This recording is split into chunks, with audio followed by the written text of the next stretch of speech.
नवीन नाम के दो भाई रहा करते थे। अर्जुन की आर्थिक स्थिति अपने भाई नवीन के मुकाबले बेहद खराब थी। एक दिन गांव के मुखिया के साथ नवीन अपने भाई की दुकान पर आया।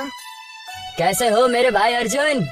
बस ऊपर वाले की मेहरबानी है भाई। अरे तुम मुझसे केवल 6 महीने छोटे हो अर्जुन। हम दोनों ने बर्तन की दुकान भी एक साथ ही शुरू की थी, मगर देखो ना आज मैं कहाँ हूँ और तुम कहाँ हो। अरे सब ऊपर वाले की मेहरबानी है भैया। ये सच है कि मेरी आर्थिक स्थिति बहुत कमजोर है। कभी कभी मुझे और मेरी पत्नी को पेट भर भोजन भी नहीं मिल पाता, लेकिन यकीन मानिए भैया, इसके बावजूद भी हमारा परिवार खुश है। हमें ऊपर वाले से कोई शिकायत नहीं। मैं तुम्हारा बड़ा भाई हूँ अर्जुन। मुझसे तुम्हारी ये हालत देखी नहीं जाती।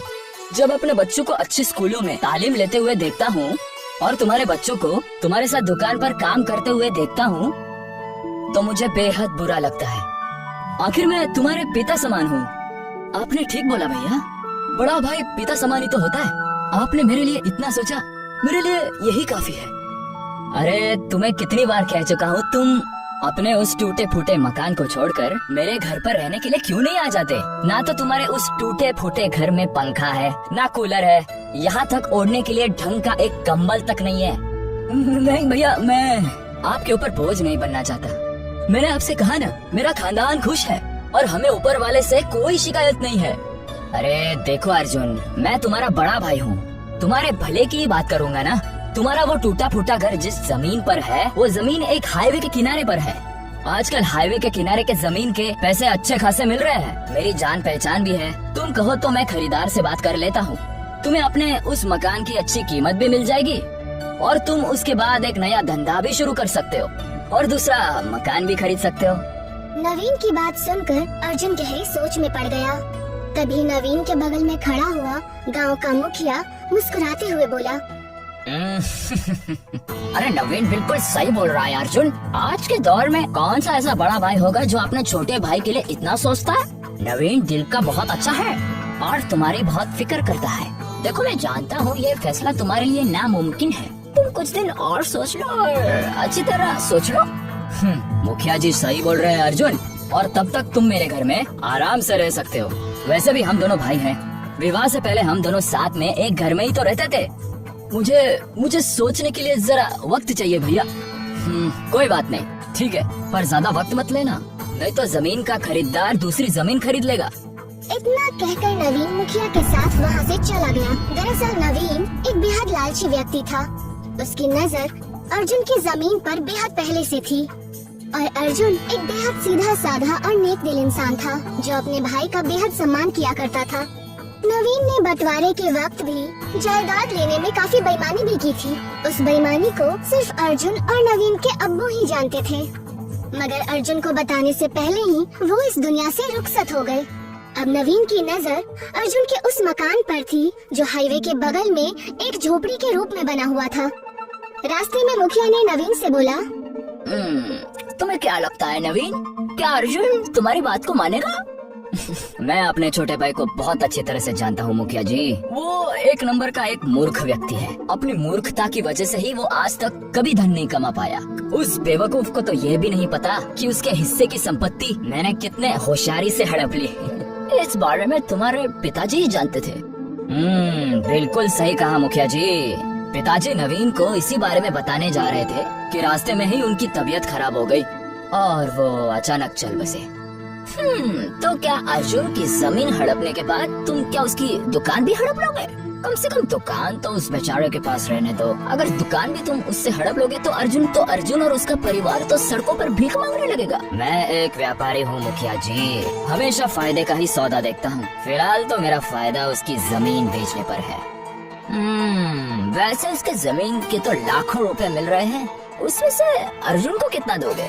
पागल हो गए है क्या मुखिया जी? खोटी कौड़ी भी नहीं दूंगा। अरे कुछ दिन अपने घर में रखकर धक्के देकर बाहर निकाल दूंगा। मुझे पता है कि अर्जुन कुछ भी नहीं कर सकता। इधर नवीन अपने घर पर अपनी पत्नी राधा से इस मसले के बारे में बात करने लगा। अगर ये घर बेच देंगे तो हम लोग कहाँ रहेंगे? अरे तुम फिक्र क्यों करती हो राधा? भैया ने कहा है कि जब तक वो हमें अपने घर पे रख लेंगे। सोचो राधा, हम उस पैसे से नया धंधा शुरू कर सकते हैं। पता नहीं क्यों मुझे कुछ अच्छा नहीं लग रहा। लेकिन तुम तो जानती हो कि मेरे दुकान पे बर्तन खरीदने वाले मेरे हाथ के बने हुए बर्तन खरीदते ही नहीं। हमारी बेटी चमकी 12 वर्ष की हो चुकी है। कल को हमें चमकी की शादी भी करनी होगी, तब क्या होगा? कभी सोचा है इस बारे में? अर्जुन की बात सुनकर राधा खामोश हो गई। अगले दिन अर्जुन नवीन के घर पर पहुंचकर बोला, मुझे आपका फैसला मंजूर है भैया। मैं अपना घर बेचने के लिए तैयार हूँ। मुझे तुमसे यही उम्मीद थी अर्जुन। तुम एक काम करो, तुम आज ही अपने परिवार को यहाँ लेकर आ जाओ। मैं आज शाम को ही उस बिल्डर से बात कर लेता हूँ। कल तक पैसे तुम्हारे हाथ में आ जाएंगे। अर्जुन अपने खानदान को नवीन के घर पर ले आया। उसके खानदान को देखकर नवीन की पत्नी कामिनी गुस्सा होकर उससे बोली, आप भी ना इन किन भिखारियों को उठाकर यहाँ पर ले आए हैं। इनके कपड़े तो देखो कितने गंदे हैं। लग रहा है मानो सालों से इन सबको कपड़े नसीब नहीं हुए हैं। अरे धीरे बोलो कामिनी। अरे गलती से तुम्हारी आवाज अगर अर्जुन के कानों तक पहुंच गई तो मेरे किए कराए पर पानी फेर जाएगा। लेकिन आप एक बात कान खोलकर सुन लीजिए, मैं इन्हें ज्यादा दिन तक बर्दाश्त नहीं कर पाऊंगी। अरे धीरज रखो, 2-3 दिन बाद मैं इन सबको धक्के देकर इनको बाहर निकाल दूंगा। नवीन ने बेहद चालाकी से एक सादे स्टैम्प पेपर पर अर्जुन का अंगूठा लगवा लिया। अर्जुन अपने भाई पर बेहद भरोसा करता था। शाम को अर्जुन ने वो जमीन लाखों रुपए में उस बिल्डर को बेच दी।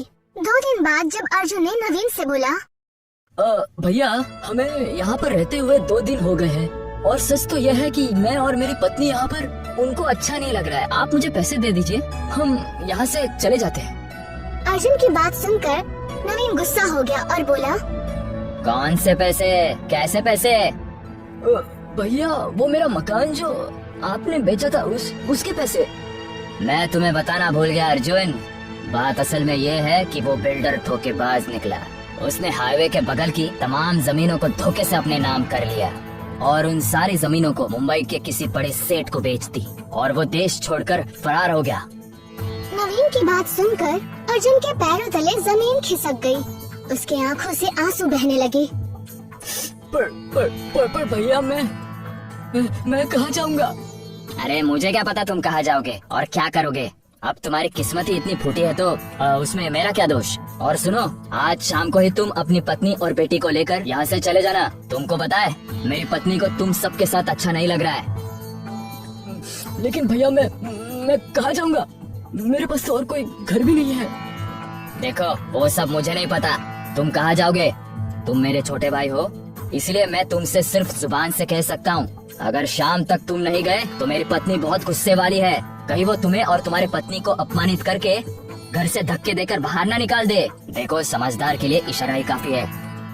अर्जुन रोता हुआ अपनी पत्नी और बेटी के साथ वहाँ से निकलकर अपनी दुकान पर बैठ गया। अर्जुन रात भर रोता रहा। तुम्हारे भाई ने हमारे साथ धोखा किया है। मैंने भैया पर कितना यकीन किया। फिक्र मत कीजिए, जरूर इसके पीछे ऊपर वाले ने हमारे लिए कुछ न कुछ अच्छा ही सोचा होगा। आप एक काम क्यों नहीं करते? आपकी बिक्री यहाँ नहीं होती। आपके बनाए हुए बर्तन बेहद अच्छे होते हैं। आप उन बर्तनों को शहर में जाकर क्यों नहीं बेचते? ऐसे हिम्मत हारने से कुछ नहीं होगा। अगले दिन अर्जुन अपनी पत्नी के कहे अनुसार अपने बनाए हुए बर्तन दूसरे गांव में जाकर बेचने लगा। अर्जुन ये देखकर हैरान रह गया कि उसके बर्तन एक ही दिन में सारे बिक गए।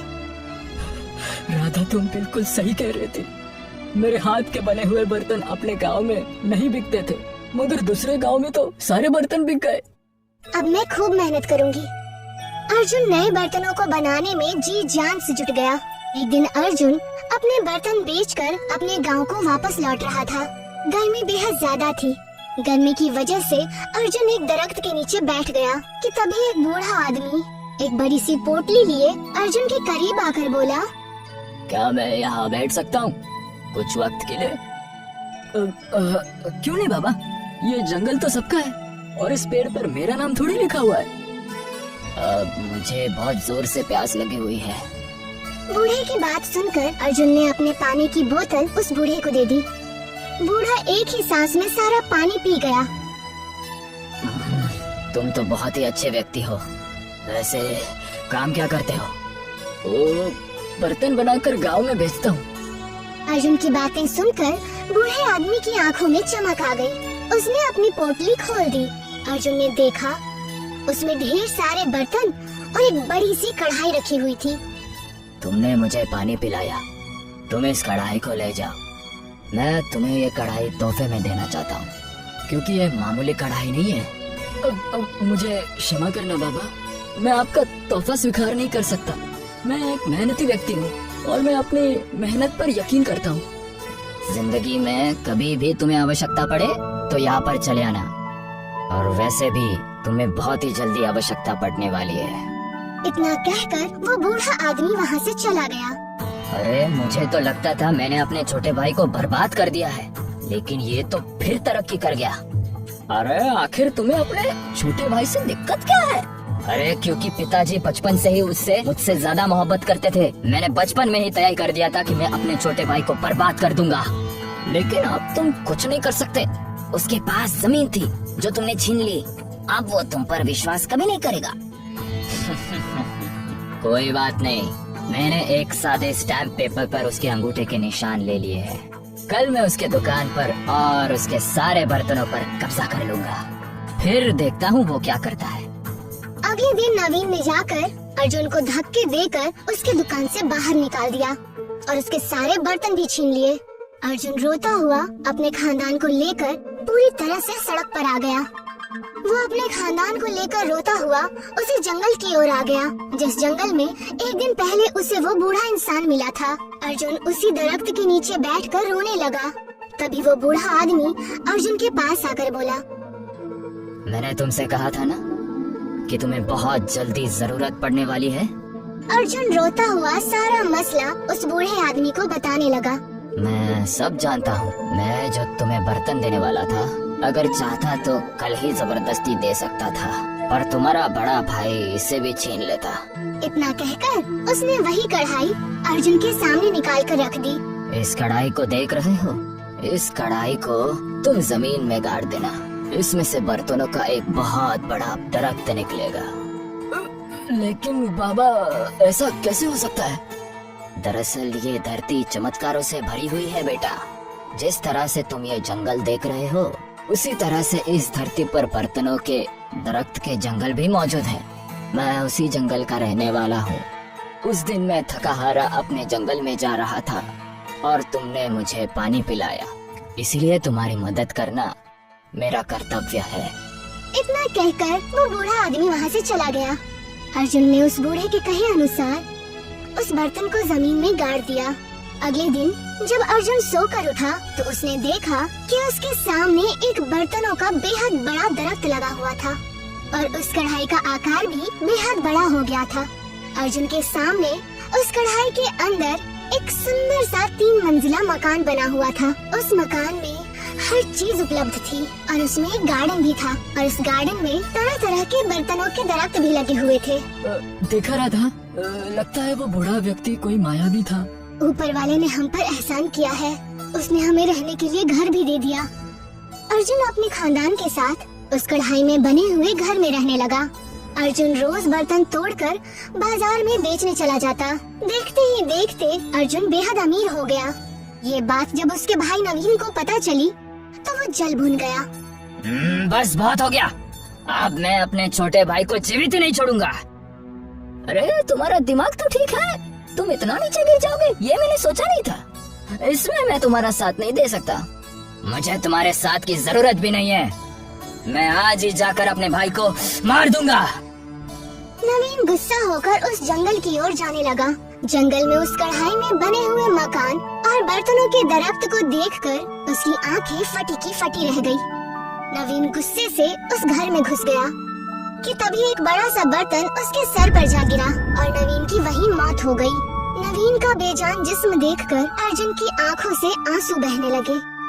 बुरे का अंजाम हमेशा बुरा ही होता है। तुम अब भी बुरे मन से ही मेरे पास आए थे और ऊपर वाले ने तुम्हें इसकी सजा दे दी। अर्जुन आज भी